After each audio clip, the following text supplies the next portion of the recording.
Praise the lord. ఈ ఉదయకాల సమయంలో దేవుని యొక్క వాక్యంతో మీతో మాట్లాడడానికి సర్వశక్తిమంతుడైనటువంటి ఆయన ఇచ్చినటువంటి ఈ అవకాశాన్ని బట్టి ఎంతో స్తుతిస్తున్నాను, కనపరుస్తున్నాను. గత కొన్ని రోజుల క్రితము జకర్యాకు వచ్చినటువంటి మొదటి దర్శనాన్ని మీతో మాట్లాడడానికి వివరించడానికి తండ్రి దేవుడు ఎంతగానో కృప చూపించాడు. వీక్షించినటువంటి మీ అందరూ కూడా హృదయపూర్వకమైన వందనాలు. ఈ యొక్క రెండవ దర్శనాన్ని కూడా మీకు వివరించాలని ఈ సమయాన్ని తండ్రి దేవుడు నాకు ఇచ్చాడు కనుక మనం అందరూ కూడా సద్వినియోగపరుచుకుందాం. జకర్యా గ్రంథము మొదటి అధ్యాయం 18వ వచనం నుంచి 21వ వచనం వరకు ఇక రెండవ దర్శనం గురించి వ్రాయబడ్డాయి. 18వ వాక్యాన్ని నేను చదువుతున్నాను. అప్పుడు నేను తేరుచూడగా 4 కొమ్ములు కనబడిన. ఇవి ఏమిటని నేను నాతో మాట్లాడుచున్న దూతను అడుగగా అతడు, ఇవి యూదా వారిని, ఇజ్రాయేలు వారిని, యెరూషలేము నివాసులను చెదరగొట్టినటువంటి కొమ్ములని. యెహోవా 4 కంసాలను నాకు కనపరచగా, వీరేమి చేయబుచ్చున్నారని నేను అడిగినందుకు ఆయన, ఎవరినూ తల ఎత్తకుండా యూదా వారిని చెదరగొట్టినటువంటి కొమ్ములివే. అయితే వాటిని భయపెట్టుటకును యూదా దేశస్థులందరినీ చెదరగొట్టుటకై వారి మీద బలాత్కారం జరిగించిన అన్యజనులు కొమ్ములను పడగొట్టుటకు వీరు వచ్చి ఉన్నారని సెలవిచ్చాను. ఇక్కడ జకర్యాకు దర్శనం వచ్చింది. ఏమని దర్శనం వచ్చింది? 4 కొమ్ములు కనబడుచున్నవి, 4 కంసాలు కనబడుచున్నారు అని ఆ దర్శనంలో అడిగినప్పుడు ఆ దూతను అడుగుతున్నాడు, అయ్యా వీరెవరు? ఈ కొమ్ములు ఎవరు? రెండవది, ఈ యొక్క కంసాలు 4 కంసాలు వీరెవరు? దీని యొక్క భావం ఏంటి అని అడిగినప్పుడు ఆయన చెప్తున్నటువంటి మాట, వీరేమి చేయబోతున్నారని నేను అడిగినందుకు ఆయన, ఎవడనూ తల ఎత్తకుండా యూదా వారిని చెదరగొట్టినటువంటి కొమ్ములివి. మొట్టమొదటిగా ఈ కొమ్ములు అంటే రాజును చూస్తుంది. కొమ్ము రాజును సూచిస్తుంది, ఎందుకంటే కిరీటానికి సాదృశ్యం కాబట్టి ఆ 4 పరిపాలన చేస్తున్నటువంటి ఆ రాజులను సూచిస్తుంది. ఈ రాజులు ఎవరు? ఇజ్రాయేలు జనాంగాన్ని దాసుల గృహానికి తీసుకువెళ్ళే విధంగా, ఇజ్రాయేల్ జనాంగాన్ని ఇబ్బంది పెట్టేటువంటి స్థితిని కలిగింపచేసినటువంటి రాజులు వీరు. ఇజ్రాయేల్ యొక్క జనాంగాన్ని అంతటి కూడా బహుఘోరమైనటువంటి స్థితిలో వీళ్ళని ఓడించి వాళ్ళ యొక్క దాసుల గృహానికి తీసుకువెళ్తున్నటువంటి వాళ్ళని నానా రకాలైనటువంటి శ్రమలు పెట్టినటువంటి రాజులు వీళ్ళని పడగొట్టడానికి మరలా నేను కంసాల్లో అనేటువంటి 4 వ్యక్తులను, 4 మనుషులను నేను ఏర్పరిచాను అని జకర్యాతో మాట్లాడుతున్నాడు. ఈ 4 రాజులు ఎవరిని సూచిస్తుంది? మొట్టమొదటిగా ఇజ్రాయేల్ ప్రజలను చెదరగొట్టుపోతున్నటువంటి నెబుకద్నెజరు కాలం, కల్దీలు పరిపాలన చేస్తున్నటువంటి రాజు నెబుకద్నెజరు. ఈ నెబుకద్నెజరు ఇజ్రాయేల్ జనాంగాన్ని చెరగొని తీసుకువెళ్ళిపోయాడు. తర్వాత అషూరు రాజు తీసుకుని వెళ్ళాడు. ఇట్లా కొంతమంది రాజులు, 4 రాజులు బహుఘోరమైనటువంటి స్థితిలో, అనేక మంది రాజులు చెరగొన్నారు.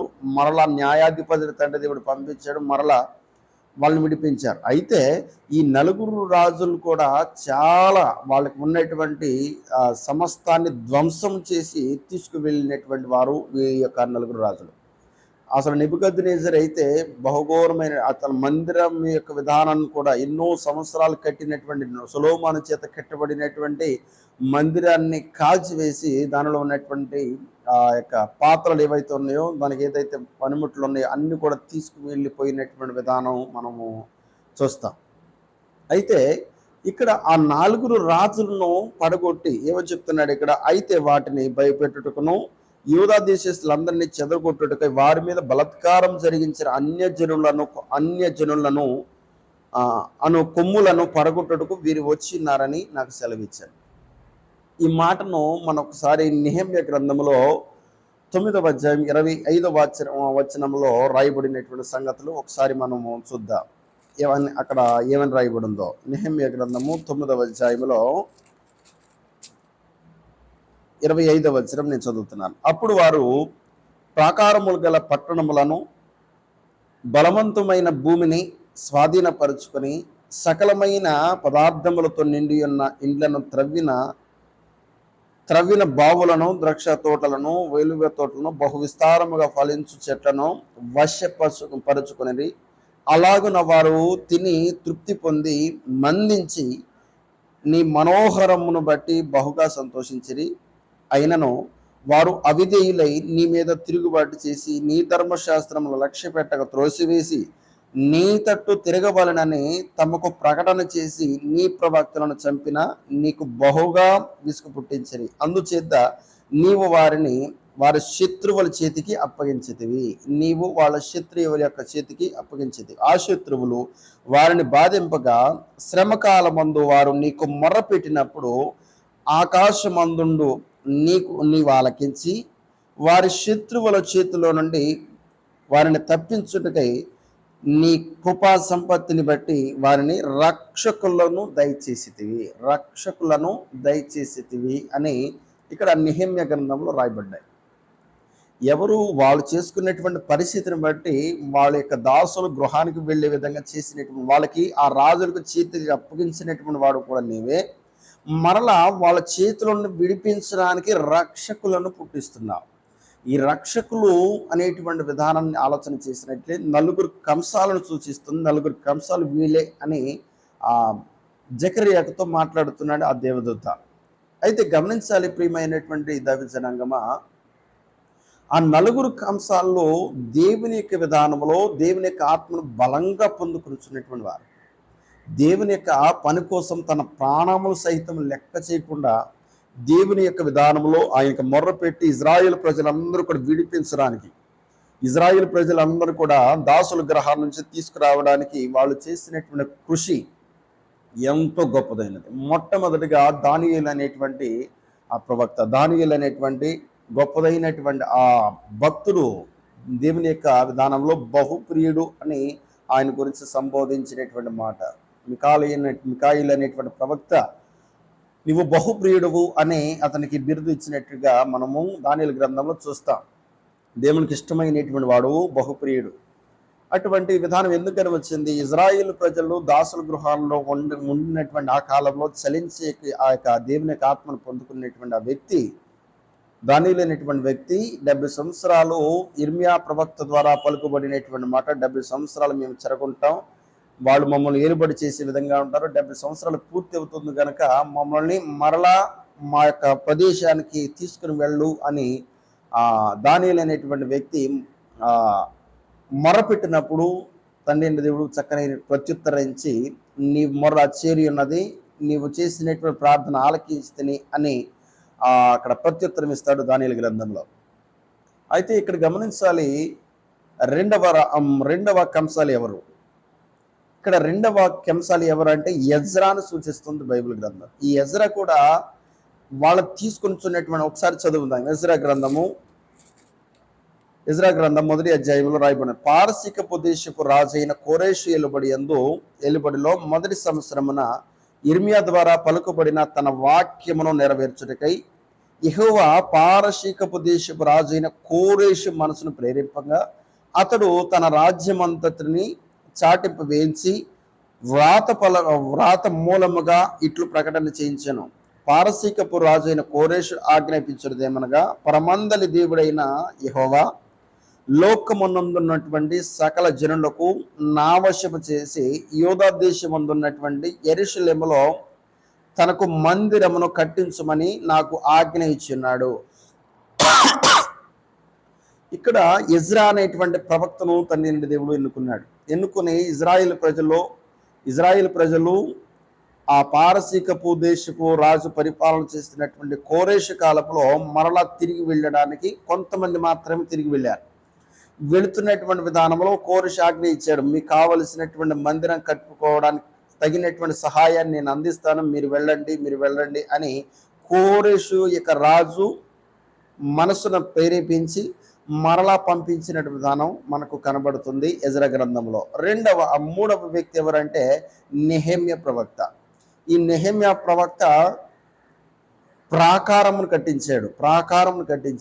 ఇక ప్రాకారమును అక్కడ ఉన్నటువంటి సమస్తాన్ని కట్టడానికి ఎంతో సహాయపడ్డాడు.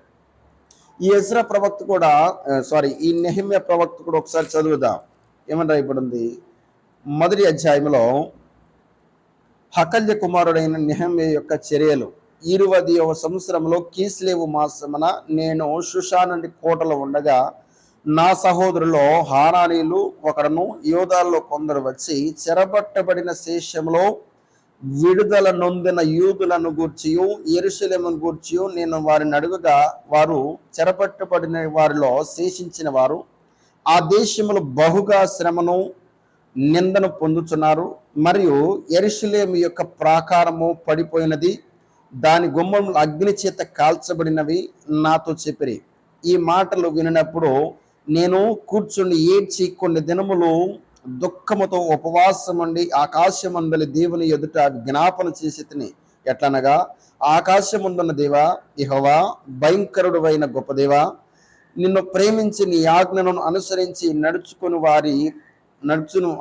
వారిని కటాక్షించి వారితో నిబంధన స్థిరపరచువాడా, నీ చెవి యొగ్గి నీ నేత్రములను తెరిచి నీ సన్నిధిని దేవారాత్మని దాసుడైన ఇజ్రాయేలు పక్షముగా నేను ప్రార్థన అంగీకరించుము.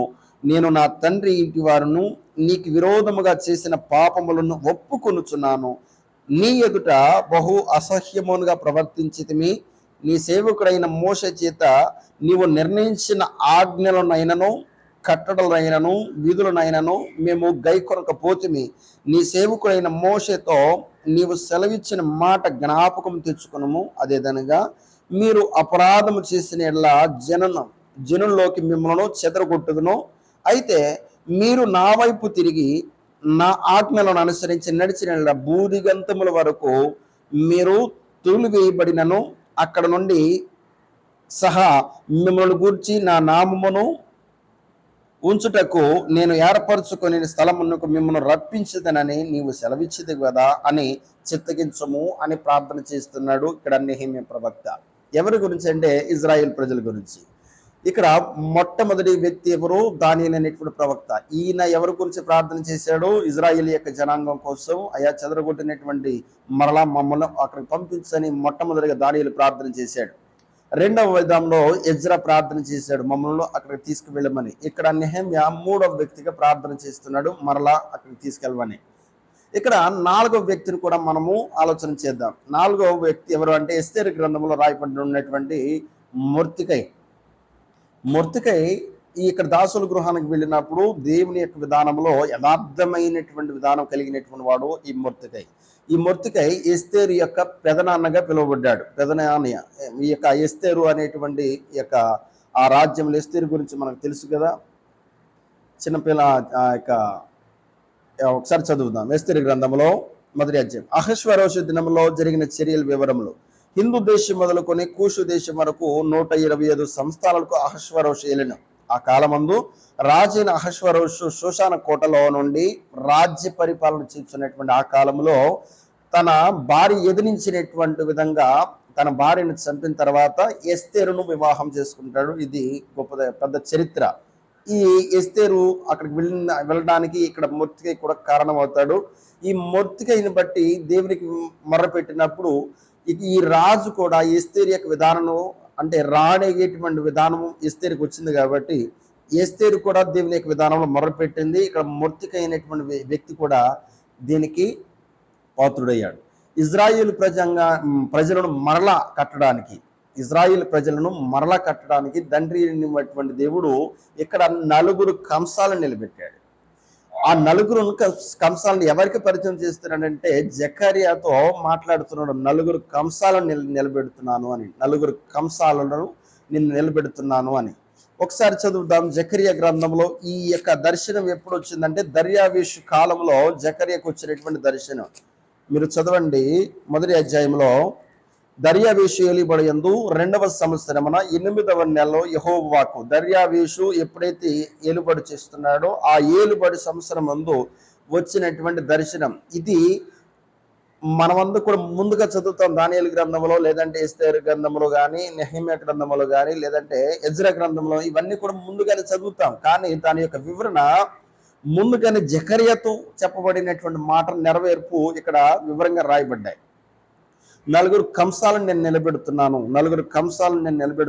ఎవరి గురించి అంటే మరలా వాళ్ళని తీసుకువెళ్ళిపోయే విధంగా వాళ్ళని ఎదుర్కొనేటువంటి విధంగా వీళ్ళని నిలబెడుతున్నానని నలుగురు వ్యక్తులను ఆయన సర్వశక్తిమంతుడైనటువంటి దేవుడు వాళ్ళకి దయచేశాడు. అయితే ఇక్కడ 3వ వచనాన్ని మనం మర్చిపోకూడదు. ఏమని మాట్లాడుతున్నాడు కింద? అక్కడ నెహెమ్యా ప్రవక్త కూడా ప్రార్థన చేశాడు కదా, మీరు నా వైపు తిరిగిన యెడల నేను మీ వైపు తిరుగుతానని. ఇక్కడ మొదటి అధ్యాయం 3వ వచనంలో, కాబట్టి నీవు వారితో ఇట్లనము, సైన్యములకు అధిపతికు యెహోవా సెలవిచ్చుదేమనగా, మీరు నా తట్టు తిరిగిన యెడల నేను మీ తట్టు తిరుగుతానని సైన్యములకు అధిపతియకు యెహోవా సెలవిచ్చుచున్నాడు. ఈ మాటను మనం ఎప్పుడు నిరంతరం కూడా జ్ఞాపకం ఉంచుకోవాలి. ఇక్కడ నలుగురు కంసాలను కూడా దేవునికి మొరపెట్టారు, అయ్యా మేము చేసినటువంటి అపరాధమును బట్టి మేము దాసుల గృహాల్లో ఉన్నాం, దయచేసి చిత్తగించము. మోషేతో మీరు మాట ఇచ్చాడు, ఎప్పుడైతే మీ యొక్క జనాంగం నా వైపు తిరిగి మొర్ర పెడతాను, నేను వారి యొక్క మొరను వింటాను, వాళ్ళ యొక్క ప్రదేశానికి నేను నడిపిస్తానని ఆయన చెప్తాడు. మొట్టమొదటిగా ఇజ్రాయేలు ఐగుప్తులో ఉన్నటువంటి ఆ కాలంలో కూడా ఆయన ఎప్పుడైతే ఇజ్రాయేలు జనాంగం మూలుగు పెట్టారో, అయ్యా ఈ బాధను మేము భరించలేకపోతున్నా, వీళ్ళు ఐగుప్తులు పెడుతున్నటువంటి ఆ శ్రమను మేము తట్టుకోలేకపోతున్నామని మొర్రపెట్టినప్పుడు మోషేను తండ్రి దేవుడు ఎన్నుకుని ఇజ్రాయేల్ ప్రజలను తీసుకువచ్చాడు. ఇట్లా అనేక సందర్భాల్లో ఆయన నిలబెట్టినటువంటి విధానం మనకు కనబడుతూ ఉంటుంది. గమనించాలి. మనకు ఇప్పుడున్నటువంటి ఈ వాక్యమును బట్టి మనం ఆలోచన చేయవలసిన విషయాన్ని మనము చాలా శ్రద్ధగా ఆలకించాలి. మనము ఇబ్బంది పడుతున్నటువంటి కాలంలో ఏ ఇబ్బంది అయినను, మనకు వచ్చినటువంటి ఏ విపత్తు అయినను, మనకు వచ్చినటువంటి ఏ శ్రమ అయినను, మనకు వచ్చినటువంటి నానా రకాలైనటువంటి ఏ శ్రమ అయినను, దేవుని యొక్క హస్తం నిరంతరము మనకు తోడుగా ఉంది. ఆయన ఎప్పుడు కూడా నిరంతరం మనకు సమీపముగా ఉన్నాడు. ఎప్పుడు సమీపంగా ఉంటాడు? ఆయన వైపు మనం చూసినప్పుడు, ప్రతి ఒక్క శ్రమలో ఆయనకు మొరపెట్టినప్పుడు, ప్రతి ఒక్క ఇబ్బందులు ఆయనకు మొరపెట్టినప్పుడు ఆయన నిరంతరము మన వైపు చూడడానికి ఆయన కూడా సిద్ధంగా ఉన్నాడు. కానీ మనం చేయవలసినటువంటి పని ఆయన వైపు తిరిగేటువంటి విధానం. ఆయన వైపు తిరగడానికి మనం చూసినప్పుడు రాజుల సహితం ఆయన పడగొట్టి మరలా మన కోసం ఏర్పరిచినటువంటి జనాంగాన్ని మన కోసం నియమించాడు. అట్లాగే మనకు వచ్చినటువంటి శ్రమల కాలం ఏ కాలమైనా కానీ, ఎటువంటి స్థితి అయినా కానీ, ఈ యొక్క స్థితిలో ఆయనకు మొర్ర పెట్టినటువంటి పక్షమున వెంటనే ప్రత్యుత్తరం ఇవ్వగలిగినటువంటి దేవుడు సైన్యములకు అధిపతియగు యెహోవా అనే వాక్యం సెలవిస్తుంది. ఇప్పుడు గమనించాలి ప్రియమైనటువంటి దైవ జనాంగమా, యేసుక్రీస్తు శరీరధారికి వచ్చినటువంటి కాలమును పరిశీలన చేసినట్లయితే ప్రతి ఒక్కరు కూడా మారు మనసు పొందండి యోధ ఇజ్రాయేల్ యొక్క విధానంలో ఆయన ప్రకటించినటువంటి సువార్త. తరువాత శిష్యులతో చెప్పబడినటువంటి మాటలు లోకానికి వెళ్ళండి. ఇక్కడ ఆయన చెప్పబడినటువంటి సువార్తలు ఏం చెప్పాడు? మీరు అన్ని యొక్క దారిలోకి మీరు వెళ్ళొద్దు, చెదిరిపోతున్నటువంటి ఇజ్రాయేల్ యొక్క వద్దకు వెళ్ళండి, మీరు మారు మనసు పొంది బాప్తిసం పొందండి అని వాళ్ళతో చెప్పబడినటువంటి మాట. ఇది అన్య జనాంగం యొద్దకు వెళ్ళి వాళ్ళతో చెప్పబడినట్లయితే వారికి అర్థం కాదు. ఎందుకనంటే ఇజ్రాయేల్ జనాంగానికి మాత్రమే ధర్మశాస్త్రం అంటే ఏంటో తెలుసు, అన్య జనాంగానికి ధర్మశాస్త్రం అంటే ఏంటో తెలియదు. కాబట్టి వాళ్ళ యొక్క దారిలోకి అప్పుడే వెళ్ళవద్దు అని ఆ యొక్క సమయంలో చెప్పబడినటువంటి మాట. రెండవ విషయము, ఆయన పునరుద్ధరుడు అయిన తర్వాత మీరు సర్వలోకానికి వెళ్ళండి, సర్వలోకాన్ని నా శిష్యులుగా మీరు చేయండి. సర్వలోకానికి వెళ్ళి వాళ్ళు ఏమని ప్రకటించారు? ఈయనే లోకానికి వచ్చినటువంటి రక్షకుడు, మనము ఈయన వైపు చూసినటువంటి పక్షమున, ఈయన తెలుసుకున్నటువంటి పక్షమున మనకు నిత్య జీవాన్ని వసుకేటువంటి వాడు అని వాళ్ళందరూ కూడా ఆ సువార్తను ప్రకటించారు. ఒకసారి చదువు కొరింథీయులకు రాసినటువంటి మొదటి పత్రికలో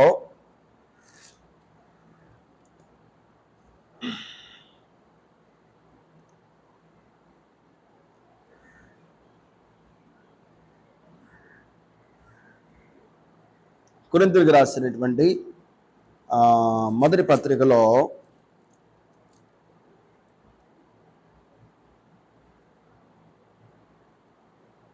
11వ వాక్యం, 6వ అధ్యాయం 11వ వాక్యం, మీలో కొందరు అట్టివారు ఉంటారు కానీ ప్రభు అయిన యేసుక్రీస్తు నామమున మన దేవుని ఆత్మయందు మీరు కడగబడి పరిశుద్ధపరచబడిన వారై నీతిమంతులుగా తీర్చబడిరి. ఆయన చేత కడుగుకునేటువంటి స్థితి మనందరూ కూడా తండ్రి అయిన దేవుడు దయచేస్తున్నాడు. కాబట్టి మనమందరూ కూడా సిద్ధపడి ఆయన వైపు ఆయన యొక్క విధానంలో చూసినటువంటి పక్షమున మన చెరగొంటున్నటువంటి మన యొక్క జీవితం, మన యొక్క పాప జీవితం విడిచిపెట్టి ఆయన వైపు చూసినటువంటి పక్షం ఆయన ఏం చేస్తానంటున్నాడు, కడుగుతాను, నిలువెల్ల కడిగి పరిశుద్ధపరుచుతానని వాక్యం సెలవిస్తుంది. కాబట్టి మనమందరూ కూడా గమనించవలసిన విషయం, ఏ శ్రమైనను, ఇబ్బంది అయినను, ఇరుకైనను, ఏ పాప జీవితమైనను మనం విడిచిపెట్టి ఆయన వైపు చూసినటువంటి పక్షమున, మన యొక్క శ్రమల్లో ఆయనకు మొరపెట్టినటువంటి పక్షమున ఉత్తరం ఇచ్చేటువంటి ప్రత్యుత్తరం ఇచ్చేటువంటి సర్వశక్తిమంతుడు మనకున్నాడు. కాబట్టి మన యందు మనను ఏ విధంగా కట్టాలో ఆయన యొక్క ప్రణాళికలో సిద్ధపరుస్తాడు. కాబట్టి ప్రతి ఒక్క విషయంలో కూడా మనము జ్ఞాపకం చేసుకుందాం. ఒకసారి చివరి వచనంగా నేను సామెతల గ్రంథాన్ని ఒక మాటను చదివి నీకు ముగిచ్చేస్తాను. సామెతల గ్రంథము 15వ అధ్యాయంలో ఒక చక్కని మాట రాయబడి ఉంది. సామెతల గ్రంథము 15వ అధ్యాయము 22వ వచనంలో, ఆలోచన చెప్పువారు లేని చోట ఉద్దేశములు వ్యర్థమగును, ఆలోచన చెప్పువారు బహుమంది ఉన్న ఎడల ఉద్దేశంలో దృఢపడును, ప్రత్యుత్తరం ఇచ్చిన వారికి దాని వలన సంతోషం పుట్టును, సమయోచితమైన మాట ఎంతో మనోహరము, క్రిందనున్న పాతాళమును తప్పించుకోవాలని బుద్ధిమంతుడు పరమునకు పోవు జీవ మార్గమును నడుచుకొనును. మనమందరూ కూడా బుద్ధిమంతులమైతే సమయోచితమైనటువంటి ఆ యొక్క ఆలోచన మనకు ఉండినట్లయితే ఆయనకు మొర్ర పెట్టే దాన్ని కలిగి ఉంటాం. ఆ జీవ మార్గమును కనుగొనేటువంటి స్థితిని మనందరూ కూడా కలిగి ఉంటాం. ఇదెప్పుడు ఆయన మాటలు ఏదైతే మనకు మాట్లాడుతున్నాడో, ఏ యొక్క మాటను సెలవిస్తున్నాడో, ఆ యొక్క మాటలు వాక్యములో పరమార్థం మనతో ఏమి మాట్లాడుతుందో దాన్ని మనం గ్రహించినటువంటి వారముగా, గ్రహించి గైకొనిచ్చినటువంటి వారంగా మనం ఎప్పుడైతే ఉంటామో, ఇక్కడ మన జీవితంలో కూడా కంసాలను నిలబెట్టిపోతున్నాడు. మన యొక్క జీవితంలో కూడా ఆ కంసాలి ఆయనే అవుతున్నాడు, సమస్తమును ఆయనే కడుగుతున్నాడు. కాబట్టి మనందరూ కూడా సిద్ధపడి, పరిశుద్ధాత్మ దేవుడు మన మధ్యన ఉన్నాడు, మన కోసం విజ్ఞాపన చేస్తున్నాడు. కాబట్టి మనందరూ కూడా ఆయన వైపు తిరగడానికి మనందరూ కూడా సిద్ధపడతాం. ఈ మాటలు ముగిస్తున్నాను. సర్వశక్తిమంతుడు ఈ యొక్క మాటలను మన హృదయమందు భద్రపరచును గాక. ఆమేన్. అందరూ కూడా వందనాలు.